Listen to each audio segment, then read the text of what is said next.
দর্শক, এবার চলুন আমাদের দেশের দিকে নজর দেওয়া যাক। বাংলাদেশে এ পর্যন্ত দুজন ক্ষমতাসীন রাষ্ট্রপ্রধান খুন হয়েছেন, তবে দুজনের খুনের পরের দৃশ্য ছিল একেবারেই দুই রকম।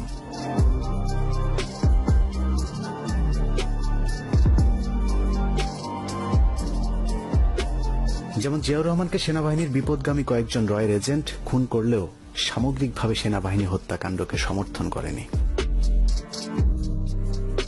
উপমহাদেশের ইতিহাসে সবচেয়ে বেশি মানুষ উপস্থিত হয়েছিলেন মরহুম জিয়াউর রহমানের জানাজায়। পুরো ঢাকা শহর সেদিন কানায় কানায় পূর্ণ হয়ে গিয়েছিল। জিয়াউর রহমানের মৃত্যুর খবর শুনে সারা দেশে লক্ষ লক্ষ মানুষ রোজা রেখেছিলেন। পায়ে হেঁটে দেশের প্রত্যন্ত অঞ্চলের শোকাহত মানুষ সেদিন রাজধানী ঢাকায় ছুটে এসেছিলেন। জিয়াউর রহমানের মৃত্যু শোকে কার্যত গোটা দেশ থমকে গিয়েছিল। হত্যাকাণ্ডের মাধ্যমে ক্ষমতাচ্যুত পৃথিবীতে একমাত্র রাষ্ট্রপ্রধান জিয়াউর রহমান।